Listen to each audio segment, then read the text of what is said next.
Good morning or good afternoon, as the case may be, depending on where you are. This is Robert Whalin. I'm a professor of civil engineering at Jackson State University, and my colleague is right here with us, Guojing, who is going to do about 95% of the presentation, since she's a PhD candidate and did 95% of the work. So I hope you enjoy the presentation this afternoon.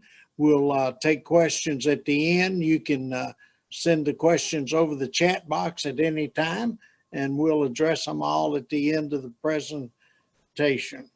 So let me proceed.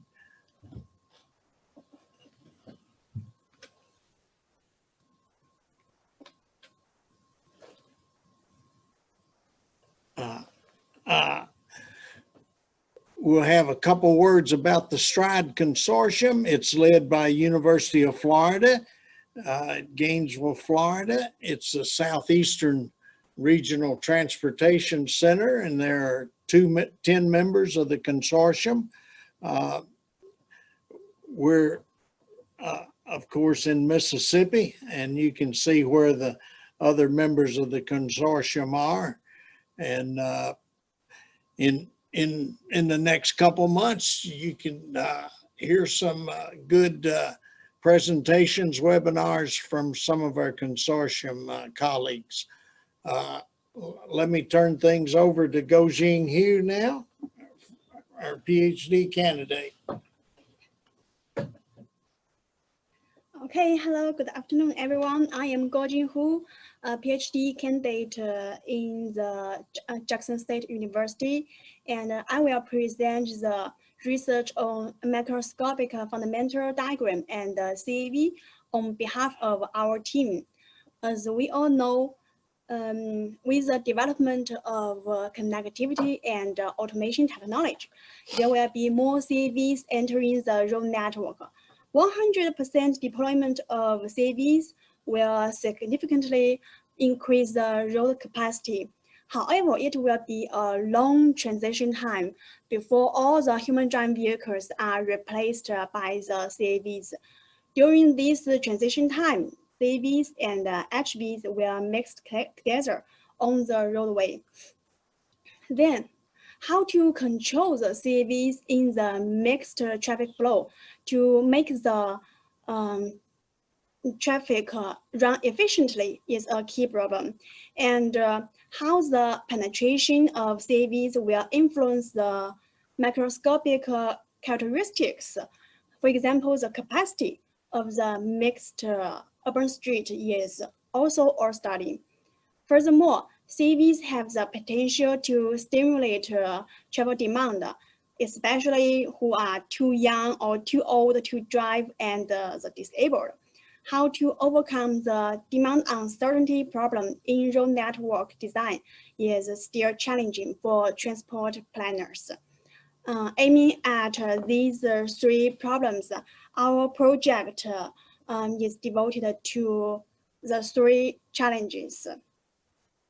First, a cooperative lane changing algorithm is proposed to control the CAVs to avoid the HVs. Second, an analytical approximation for corridor MFD of the mixed traffic is developed. Then, a bi-level programming model is built based on the MFD concept. The outline of this webinar includes the three parts. Let's first look at the lane change algorithm for connected and autonomous vehicles in mixed traffic. This table shows a comparison of lane change strategies in mixed traffic environment. We can see that most of the existing studies on the lane change method are doing research on the single CAV in the mixed traffic. The special part of our study is that the proposed lane change algorithm can allow the consecutive CAVs as a platoon to change lanes simultaneously. Therefore, this lane change algorithm is also called a bypassing algorithm. Modeling driver behavior is usually divided into two parts. They are car following and lane changing behaviors. Here we use the intelligent driver model to describe the CAV car following behavior. In equation 1, this item ensures a positive acceleration for vehicle U if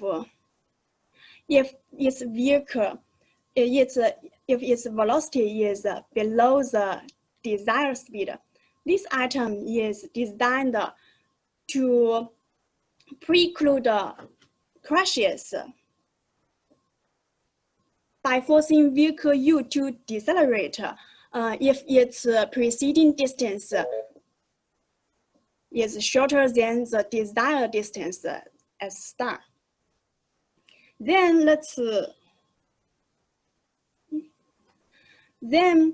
we develop a bypassing algorithm to describe the CAV lane changing behaviors. For convenience, we use the left figure to explain the bypassing algorithm. This is a two-lane road. Vehicle I marked in red circle is a leader, followed by N CAVs. They together form a CAV platoon with size n+1. If the distance between vehicle I and its preceding HV is shorter than the distance between vehicle I and its right front vehicle, and at the same time, the distance between vehicle I and its right lateral vehicle is larger than a safety distance, then vehicle I will change the lane. And furthermore, if the distance between vehicle I and the right lateral vehicle here allows two vehicles in this example, then the two vehicles, vehicle I and the follower j = 1, will simultaneously change the lane. This is the algorithm for the bypassing algorithm. This is the car following models. Each CAV in this mixed traffic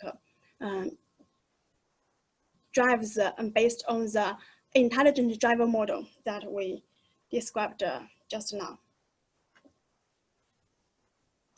To realize the bypassing algorithm, we develop a simulation platform where Vsim and Python are connected by the COM interface.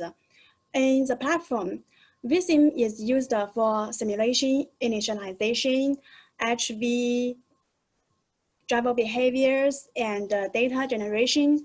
Python is used to change the input flow and CAV penetration rate, call the intelligent driver model, and call the bypassing algorithm to control the CAVs, and furthermore, calculate the evaluation indexes.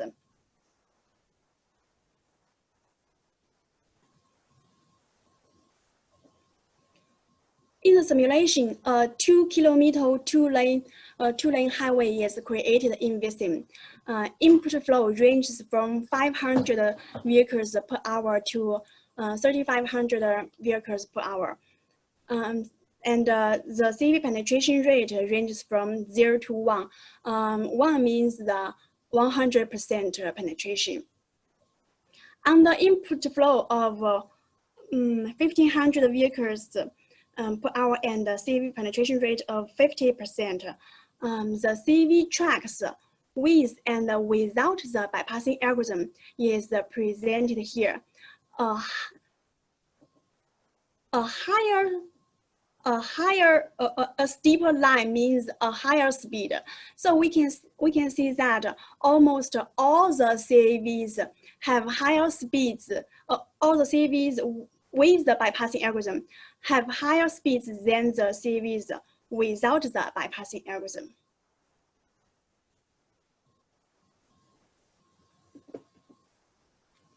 It is interesting that some HV tracks with the CAV bypassing algorithm are also accelerated. This is interesting because our bypassing algorithm is designed only for CAV, and we didn't control the HV in the simulation. Therefore, we can conclude that the CAV bypassing algorithm speeds up not only the CAVs but also HVs. The left figure describes the CAV lane change with bypassing algorithm, and the right figure describes the CAV lane change without the bypassing algorithm. It is obvious that with the bypassing algorithm, CAV change lanes more frequently. This phenomenon is coinciding with the designing idea of the bypassing algorithm. Similarly, there are more gradient colors here. That's because with the bypassing algorithm, CAV change lanes frequently, and after each lane changing, the following distance of a vehicle is changed as well. Then, under input flow from 500 to 3,500 vehicles per hour, and a CAV penetration rate from 0 to 1. These are the outflow in 500, 1,500, 1,000, 1,500, 2,000, 2,500, and 3,000, 3,500 input flow. The system-wide outflow and the system-wide travel time are presented in the left and right figure. In the left figure, for input flow larger than 1,500 vehicles per hour, outflow with the bypassing algorithm increases with the CAV penetration rate, while outflows without the bypassing algorithm, we can see in the yellow line that the lines are almost the same under different CAV penetration rates.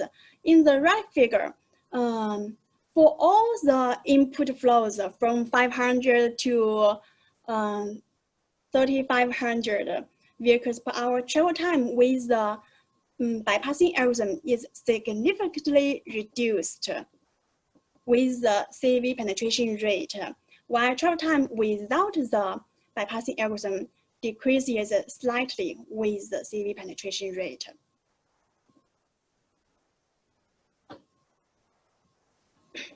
Here we also present the CAV platoon intensity and the CAV single rate. CAV platoon intensity is defined as the average size of a CAV platoon, and the single rate means the probability of a single CAV in a traffic stream. The CAV platoon exerts almost no difference with or without the bypassing algorithm. However, with the bypassing algorithm, the CAV single rate is reduced a little bit. That also can say something. That means there will be more short CAV platoons in the road with the bypassing algorithm. This result is also coinciding with the designing idea of the CAV bypassing algorithm, because it encourages the CAV platoon to split into sub-platoons to change lanes.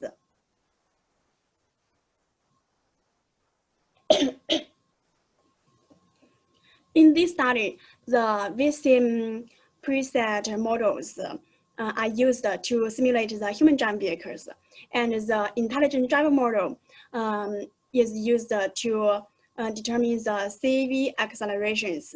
And an innovative lane changing strategy is also called bypassing algorithm, is proposed to control the interactions between CAVs and HVs.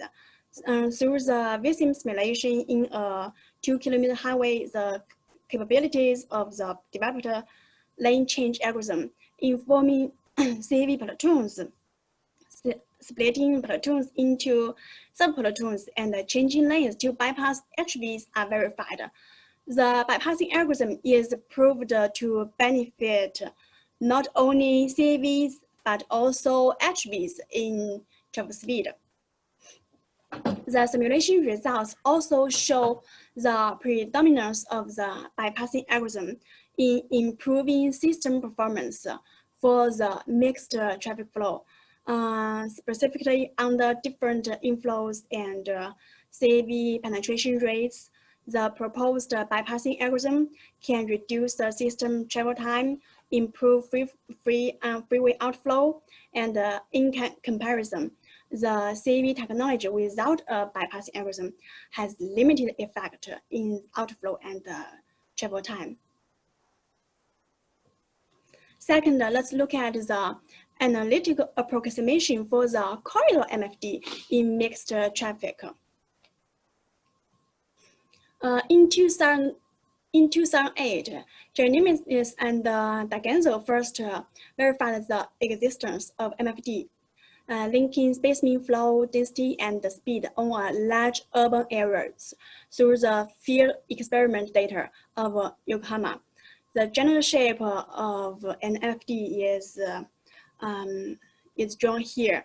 It illustrates a unimodal relationship between weighted flow and weighted density at the network level. MFD has attracted a lot of attention these years because it depicts the flow density relationship at the network level instead of a single link or a single intersection. This study, we aim to achieve the MFD of an urban street. Before that, let's first focus on a traffic stream. In this traffic stream, it consists of MHVs and NCAVs. Delta T1 means the reaction time of a CAV following a CAV, and delta T2 is the reaction time of a CAV following an HV. Delta T3 is the reaction time of an HV following a CAV. Delta T4 is the reaction time of an HV following an HV.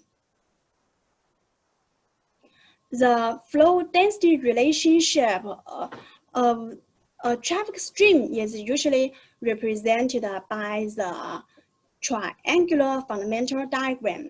Density is denoted to the average number of vehicles per unit length, and the critical density denotes the density where vehicles follow each other closely in the free flow speed. Therefore, the critical density of the mixed traffic stream is calculated here. And then the link capacity is also the maximum flow of the traffic stream, and can be calculated by multiplying the critical density by the free flow speed. And the backward wave speed of this mixed traffic is calculated by dividing the link capacity by the with the critical density minus the jam density. It is noteworthy that link capacity here and the backward wave speed here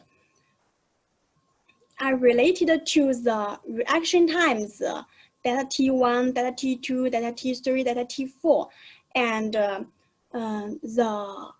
CAV platoon intensity N here, and the CAV penetration rate. In the existing research, CAV platoon intensity and CAV penetration rate are usually regarded as two independent variables.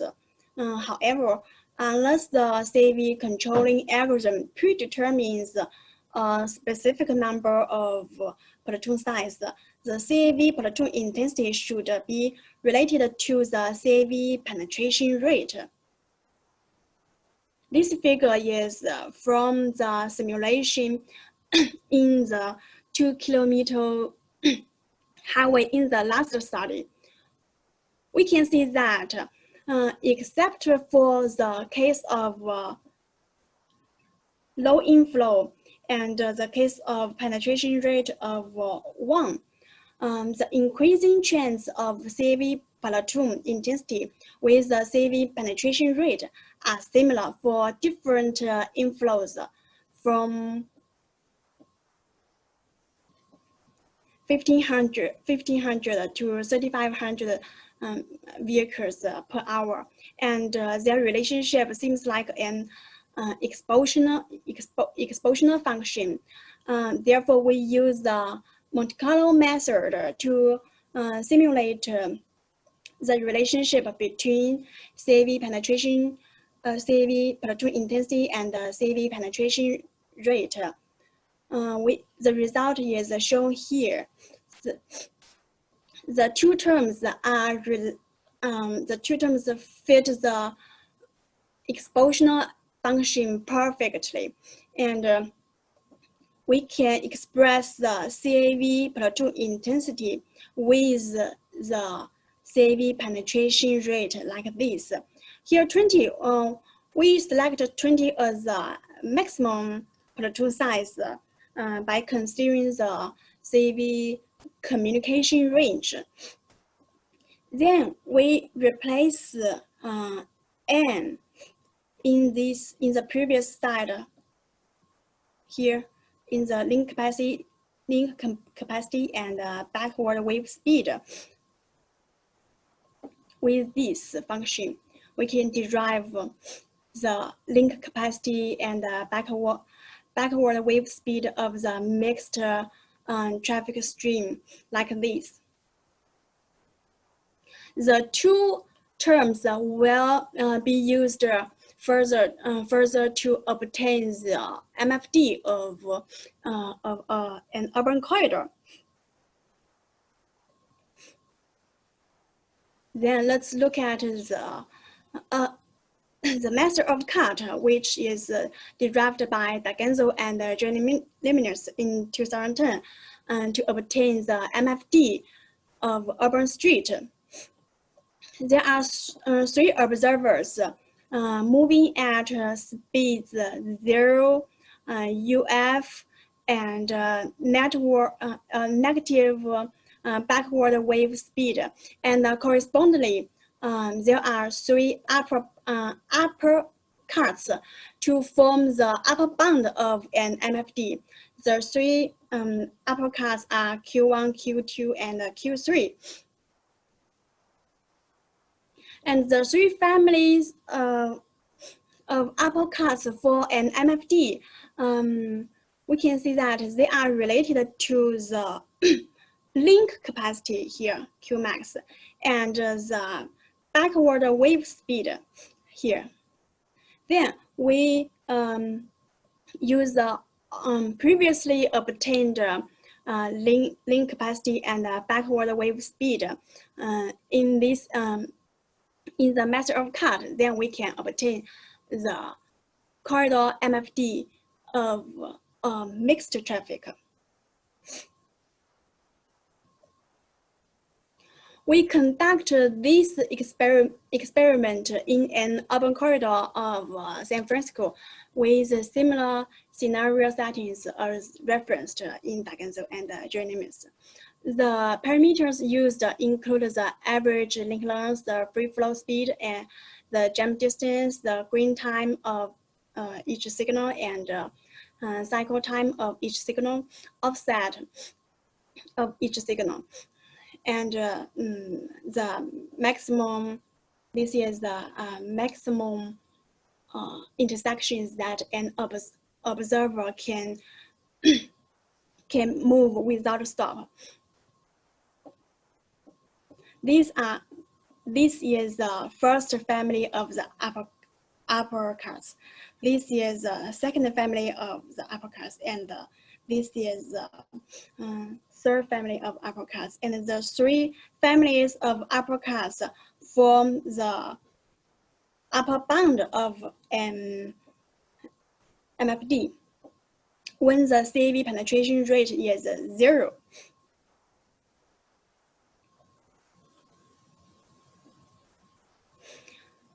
We set the reaction times delta T1 as 0.5, delta T2 as 0.9, and delta T3 as 1, and delta T4 as 1.5 second. And the MFD upper bound increases with the CAV penetration rate. So we can see that there are too many colors, but we can see that with the penetration rate, with the increasement of the penetration rate, the MFD becomes much higher. However, when we set the reaction times, the delta T1 equals 0.5, delta T2 equals 2 seconds, and delta T3 equals 1 second, and delta T4 equals 1 second. The MFD upper bound decreases with the CAV penetration rate from 0 to 20%. This reminds us to pay attention to the reaction times and settings of different vehicle following types, especially when the CAV penetration rate is low. To verify the experimental results, the same parameters are used in VSIM simulation. The output data from VSIM simulation are first fitted to a quadratic curve to represent the MFD. When we set the T1 equals 0.5, delta T2 equals 2, delta T3 equals 1, and delta T4 equals 1, the same as this experiment. The MFD, we get the 15 MFDs. The MFD decreases with the CAV penetration rate from 0 to 10%. Although not the exact same, the MFD evolution trends from experiment and simulation are similar.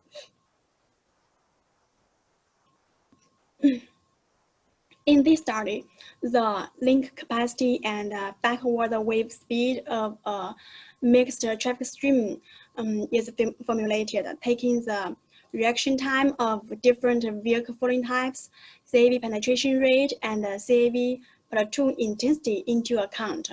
And two numerical experiments are carried out to implement the proposed methodology.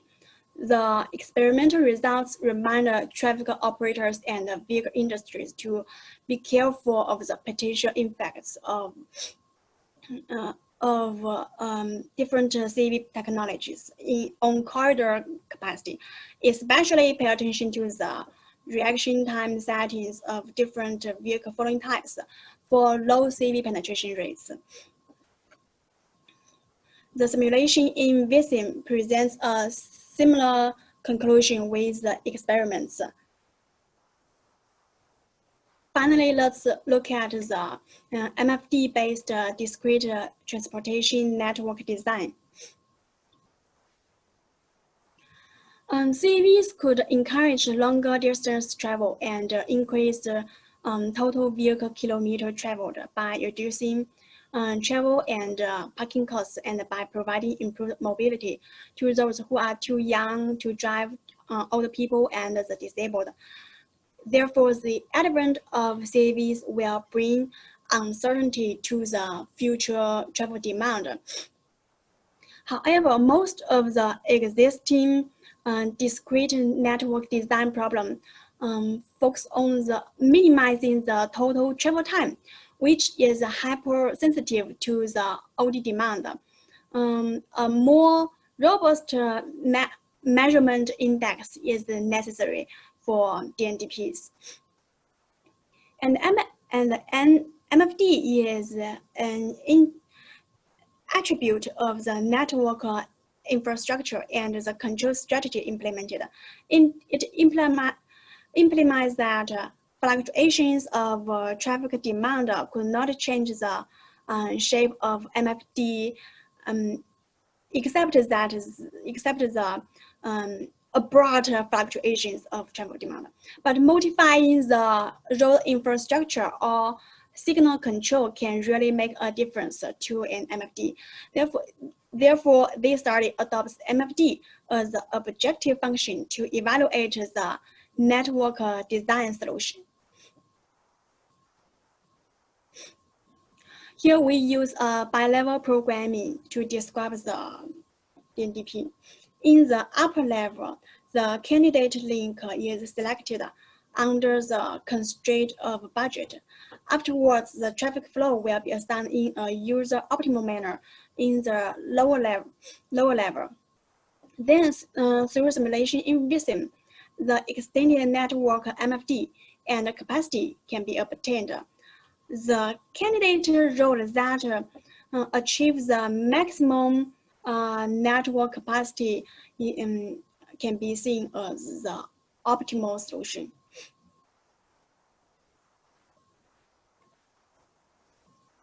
We test the MFD-based discrete transportation network design problem in the Sulfur's network. Black lines means the existing links, and red lines represent the candidate links to be built. If under the constraint of budget, there's only one link pair can be built. After simulation in VISIM, the MFD can be seen here in this figure. These dots represent that after we build all the candidate links. So we only see this part. We can see that the green dots representing adding new link 11 to 15 almost quadruples the maximum flow. However, adding the link pair 13 to 14 makes no improvement of the flow. We implement the K-means clustering in the MFDs of the original network and the extended network adding link 13 to 14. We can see that the network capacity of the original network is 1,140, but after building one more link, that is link pair 13 to 14, the capacity decrease. This phenomenon can be called the capacity paradox.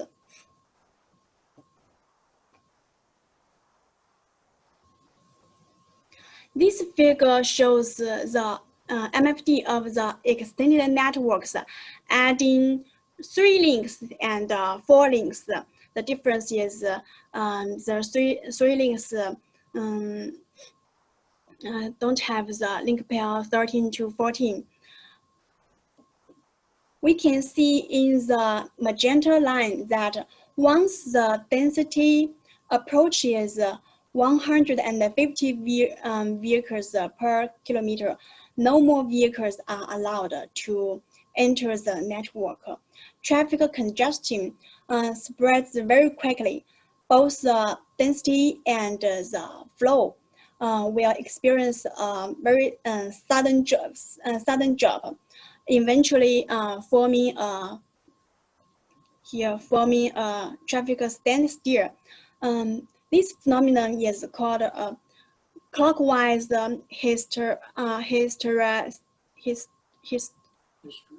hysteresis loop. And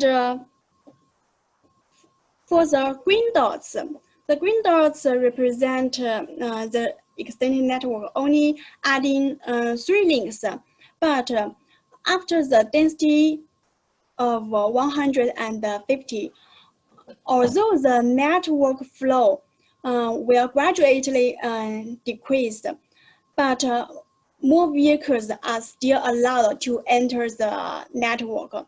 There's no such clockwise hysteresis loop in this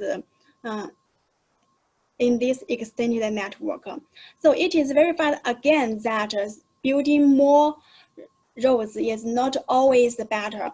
The selection of newly built roads should be careful. In this study, different from the existing traditional models for discrete network design problems, this model aims to improve the network performance by obtaining the optimal MFD-based network capacity. To solve the proposed model, an algorithm based on vSIM simulation is designed. Results in the case study have showed effectiveness of the proposed methodology based on MFD in solving DNDPs under demand uncertainty. For the test Sulfos network, candidate link pair 11 to 15 is given the highest priority because it improves the network performance most. Not tripling, it's quadrupling the network capacity. And interesting is the capacity paradox occurs in the network. We are building a new link reduces the network capacity, even incurs a hysteresis loop.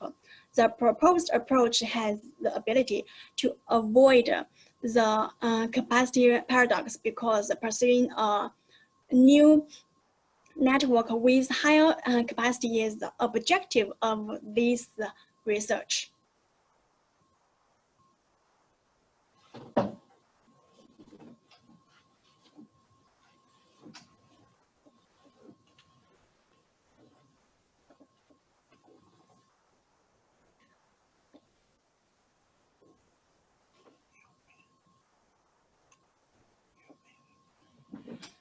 Okay, we have a short survey that we'd like you to complete if you would like, and the link is in the chat box.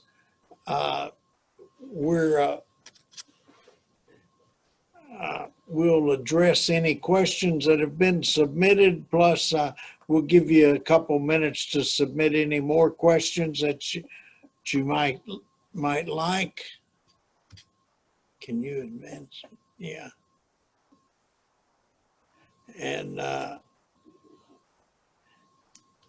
while we're waiting for you to do the questions, you can look at our next slide, which gives you some of the upcoming webinars in July and August by some of our other colleagues in the Southeastern Regional Transportation Center, or Stride. So we have colleagues from Citadel and Florida International presenting in July and August. And we thank you for listening in, and shortly we'll take a look at questions and respond to them.